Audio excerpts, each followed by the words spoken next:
Hello Internet, and welcome to this video about 10 of my favorite battles. Yes, I know, bloodshed and gore and everything. 10 of my favorite battles inside Europe, basically. Well, let's say inside the Western world. I'm cheating a little bit. One day I might do a 10 favorite battles outside the Western world, and there are battles here there are battles not on this list that could be there.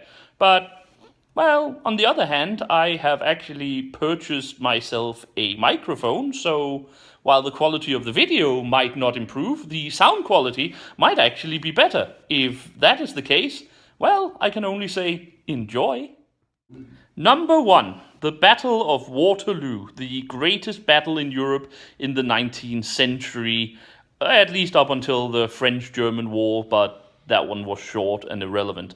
This was after the 100 Days where Napoleon had returned from Elba, and he had decided to re-establish his empire by conquering Belgium from the Kingdom of Holland that Belgium had been sort of put into after Napoleon's first defeat. And no one bothered to ask the Belgians what they wanted. Don't be silly. But anyway, Napoleon gathered his mighty northern army of approximately 100,000 men and marched into Belgium in order to catch his opponents, the Dutch British under the Duke of Wellington and the Prussians under Field Marshal von Blücher, before they could truly unite and outnumber him more than 2-1. And this he was sort of successful in as much that he managed to fight 2 battles against each opponent and in fact drive both of them back. However, unfortunately, he managed to do that in a way that drove them back sort of onto each other so they could continue to support. He had one chance though. They were still about 10 miles apart, so he detached a large force from his army to keep the Prussians occupied, while he then threw the rest of his army directly at the Duke of Wellington's defensive lines around a hamlet called Mont Saint-Michel, which was just south of the somewhat larger hamlet of Waterloo. Sadly for Napoleon, his particular part of the battle went absolutely terrible. He threw his men into the meat grinder and lost. The troops he had detached to contain the Prussians basically wandered around the Belgian countryside doing absolutely nothing, and the Prussians eventually linked up with Wellington, and together they smashed Napoleon, drove him back into France, and caused his last abdication and eventual imprisonment on St. Helena, thus condemning the France to the status of a second-rate power throughout most of the 19th century and securing British and Prussian hegemony. Number 2, the Battle of Azincourt, the, well, probably best remembered battle of the 100 Years' War between France and England about who got to be King of France. And no one bothered to ask the French. Don't be silly. Anyway, Henry V had commenced a time of fighting after about 20 years of sort of truce, and he had invaded northern France with his army and had in fact taken the great port city of Harfleur and was now moving inland in order to face the French. However, the French have gathered a major force to oppose him, and eventually Henry was basically forced to try to escape back to Calais and cross back over to Britain before winter arrived and his army would starve and be destroyed piecemeal, if not simply by default. However, the French managed to get in first and blocked him around the castle of Azincourt, so Henry stopped to offer battle. And, well, the battle was offered. Henry fought, and of course, British longbows absolutely devastated the French mounted knights trying to charge over a absolutely muddy field through lines of infantry and dug-in pikes. It was a major disaster. The rumors have it that the French lost more than 10,000 men against a British loss of about 500. If it was that bad is perhaps somewhat unknown, but it was to a certain degree the death knell of the fully plate-armored mounted knights as a totally dominant force in than modern day warfare. So for that reason alone, if nothing else, the Battle of Azincourt is one of my favorite. Also, of course, Shakespeare wrote possibly his best speech for anyone about it, namely the pre-battle speech he gives to Henry, the St. Crispin's Day speech. Go watch that if nothing else. Number 3, the Battle and Siege of Vienna, or rather the Siege of Vienna and the Battle of Kahlenberg in 1683. This is a battle I will definitely return to do a actual video only about this. I'm just waiting for some better equipment because this is the video I've wanted to do from day one. However, for several centuries, the Habsburg Holy Roman Empire and the Turkish sultans have fought over who would get to control the Balkans and Hungary. And no one asked the Hungarians who they wanted to belong to. Don't be silly. And eventually the Hungarians did sort of create a rebellion against both parts, but the Turks sort of allied themselves with one of the rebel leaders and sent a massive 200,000 man army into Hungary and Austria to conquer Vienna and gain a foothold in Central Europe for further conquest. It took a while for the rest of Europe to realize that this was actually more than a border skirmish, this was actually serious, but eventually they created an alliance of practically everyone but France, because France didn't like them, no one liked the French, and broke the siege of Vienna at the Battle of Kahlenberg, particularly with the aid of the Polish king Jan Sobieski and the greatest cavalry charge in human history, with 18,000 heavy cavalry, including his famous Polish winged hussars. One of the greatest battles in history and probably one of the most important battles insofar as it determined the future cultural, political, and religious fate of Europe as a whole, and to a certain degree sent Turkey into its, or the Ottoman Empire into its catastrophic decline that led up to its destruction after the First World War a couple of centuries later.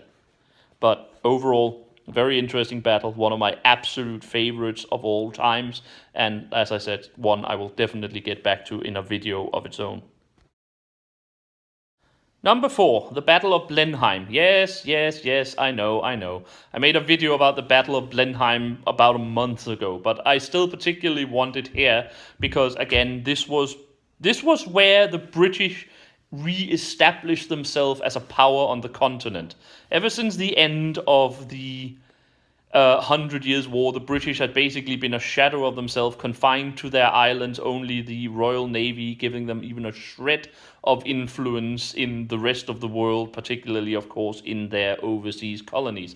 However, in Europe as such, the British had been rather unimportant in any way. However, the Dutch-British alliance that saved the Holy Roman Empire and crushed the French and Bavarian attempts to decide who was controlling Central Europe and the Rhineland in 1704. And no one bothered to ask the Rhinelanders who they wanted to be controlled by. Don't be silly. Was the re-establishment of Britain as a world power, and thus basically started the rise to political hegemony of the sort of Anglo culture that we actually still live in today. Of course, it was also a strategic and tactical masterpiece by the Duke of Marlborough, but I suggest you go watch my actual video about the Battle of Blenheim to get the full details of that battle. It is, however, one of my favorites just for the geopolitical consequences that it had.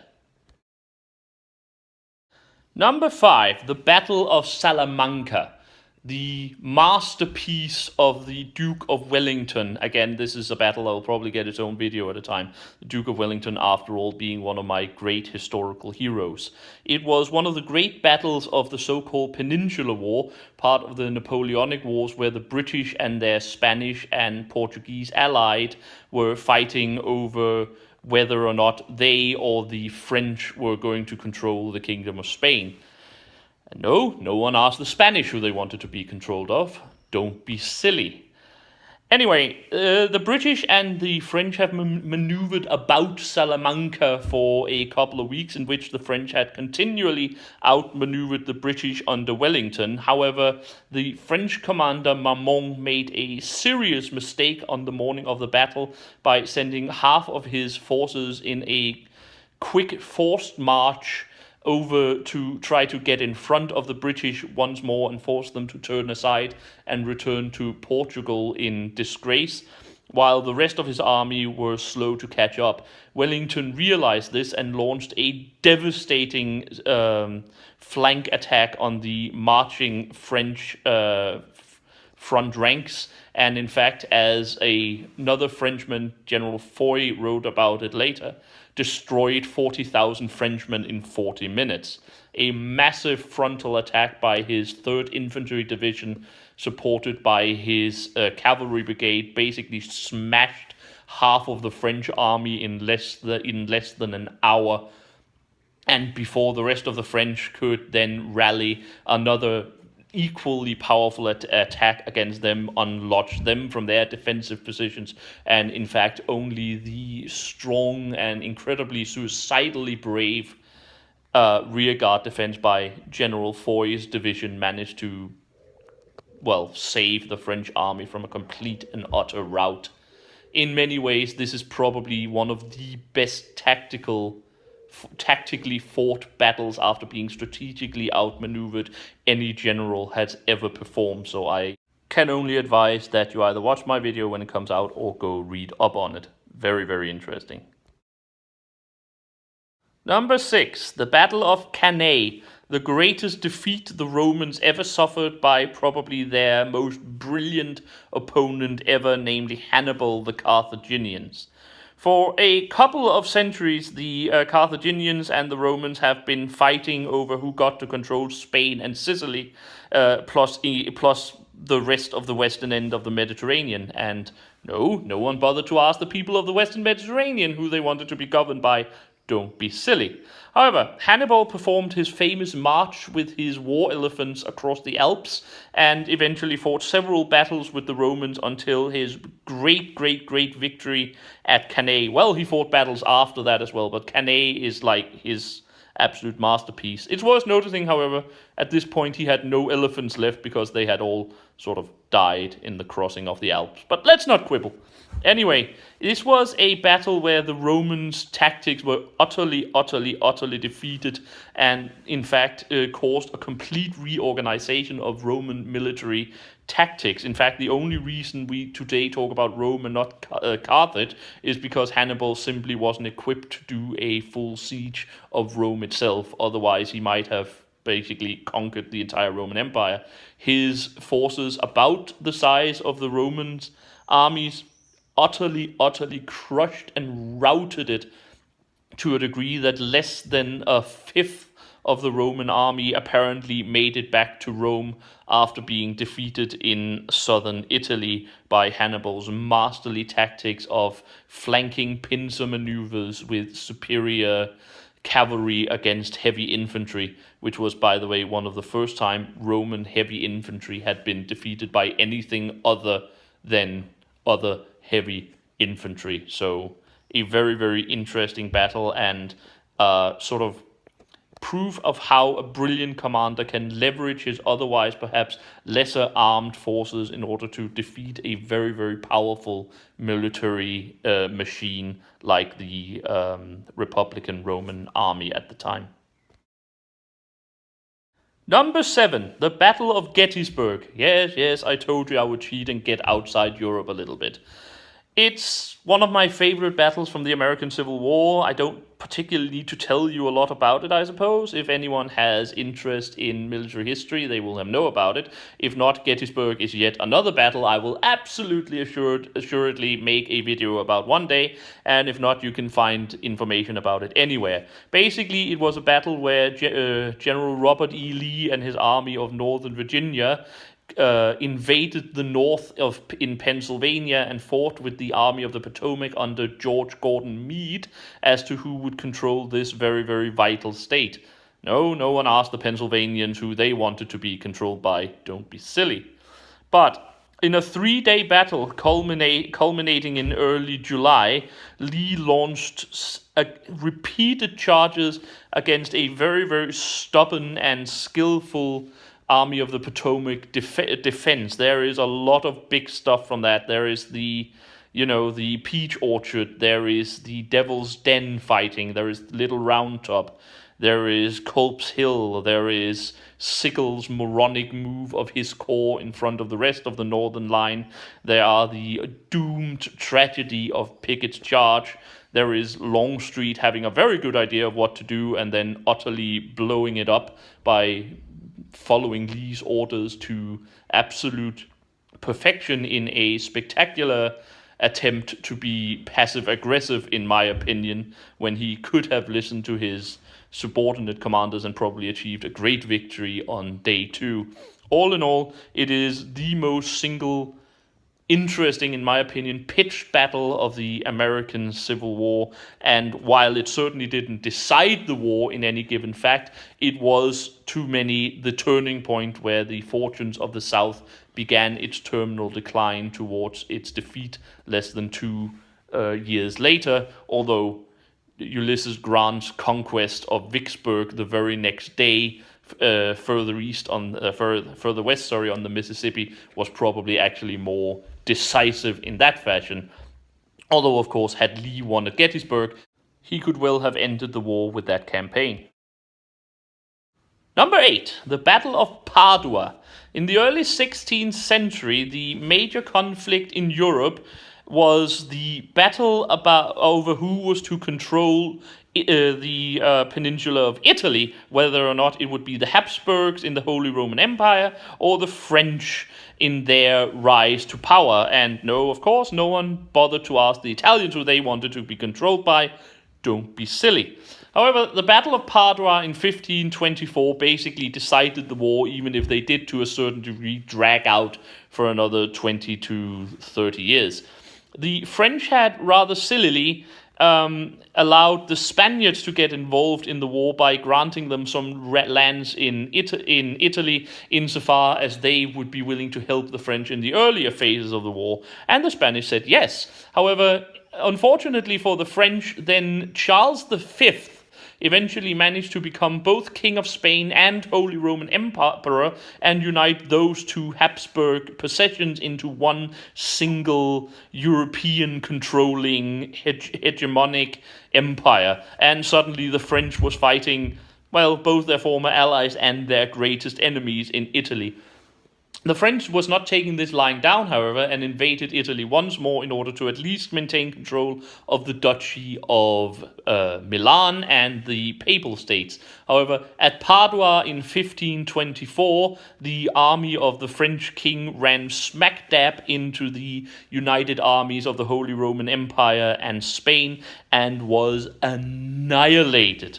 It was utter defeat. In some ways, probably the greatest defeat the French ever suffered in the years between, well, Azincourt and, well, Blenheim, probably, and it secured 100 years of utter Habsburg hegemony in Europe and their overseas colonies, the Spanish overseas colonies in South America, of course. In fact, the French king was captured and had to, under duress in Madrid, sign a treaty that basically said, yes, I'm very, very sorry, it was all my fault, you get everything, I have been a bad boy and I will sit in the corner and be quiet now like a good boy.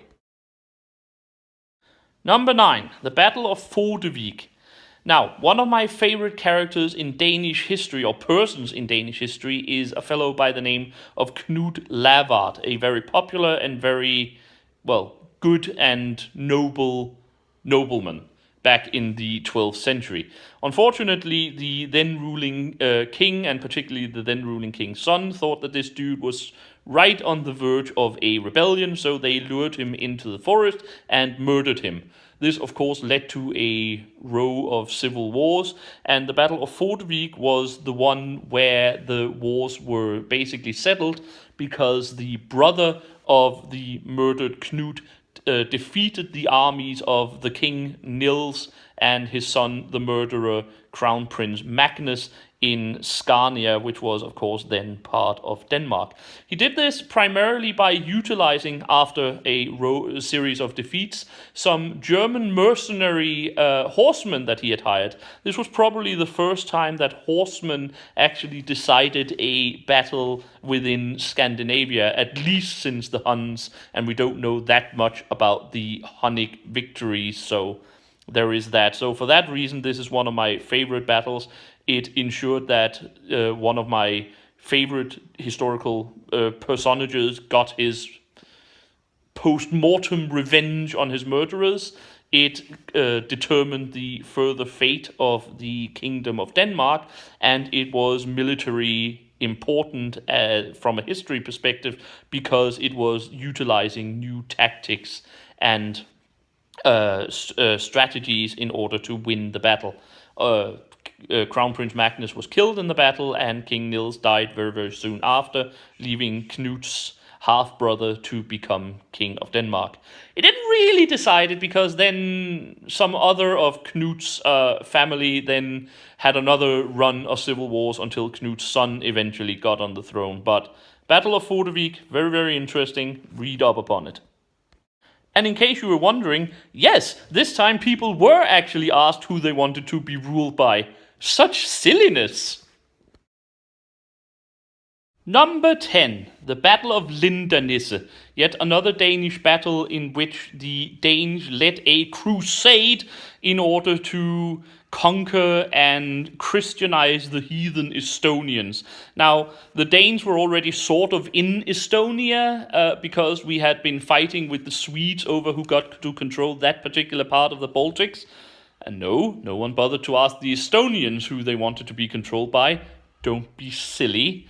However, the Danes were about to be kicked out by an Estonian rebellion when the Pope figured out that, hey, those Estonians are not actually Christians, so he called a massive crusade, which meant that the Danes got a bunch of volunteers, and the Danish king, Valdemar the Victorious, who was only so-and-so victorious, went over there to fight a great battle at Lyndanisse and conquer the entire country, in which he was actually successful.